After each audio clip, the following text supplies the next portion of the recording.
tell me about your origin story. You asked me about mine, so tell me about Mhm. what led you to entrepreneurship. Well, I love that question. My father was always an entrepreneur. My father was kind of like a handyman. He could do anything. And so he had his own business, from the time that I can remember growing up. Sometimes he would have a work crew, sometimes it would be just him, and we'd have big jobs. I would do the contract for him. So I used to be real proud about that. And at some point, I thought that I would take on his company. I thought we were going to be like Herman Russell, Oh, wow. Okay. but that didn't happen. And so I went off to college and got into business, took business classes and all that good stuff. And throughout college I always said, did some professional modeling, and I thought I was going to go in that direction. But when I finished, I moved to Atlanta for professional modeling. During some downtime, started working with the Ritz-Carlton. My agent had told me, go work at the Ritz-Carlton and make some money. We got other models that work there. So I was like, okay. I go and I apply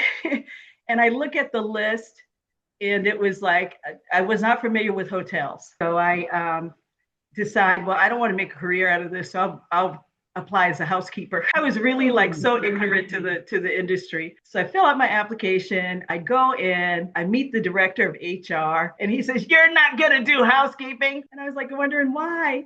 I didn't want to do front desk or anything like that.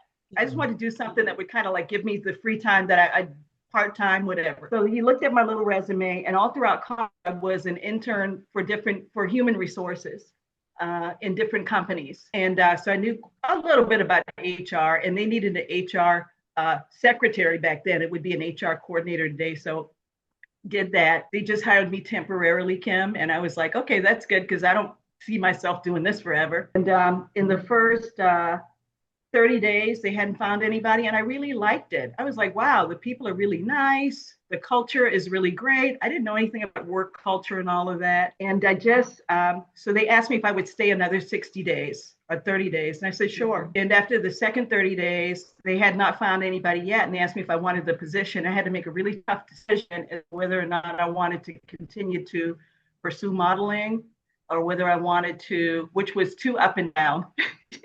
Like a starving artist. So the pay was very good. So I took the job at the Ritz-Carlton as their secretary in HR. And that kind of started that career. I did that for 17 years. But throughout that, moving, from secretary to coordinator, all throughout, I always wanted to be an entrepreneur on the side. And when I finally left the Ritz-Carlton in the early 2000s, I knew that at that point, I knew that I wanted to be a consultant, because I ran the leadership center and people were always asking, do you guys consult? I think I've told you this story before. I went to my boss and she was like, that's silly. We're not going to do. So I was like, okay. And people just kept asking me, different companies, does the Ritz-Carlton consult? And I realized that there was a niche for that. So that was the beginning of me moving into my own business. At that time, I was vice president of learning and development. So I had two directors of training, and that kind of started the entrepreneurial journey. And I'd always wanted to be,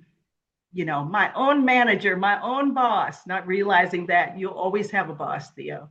But that's kind of how it started.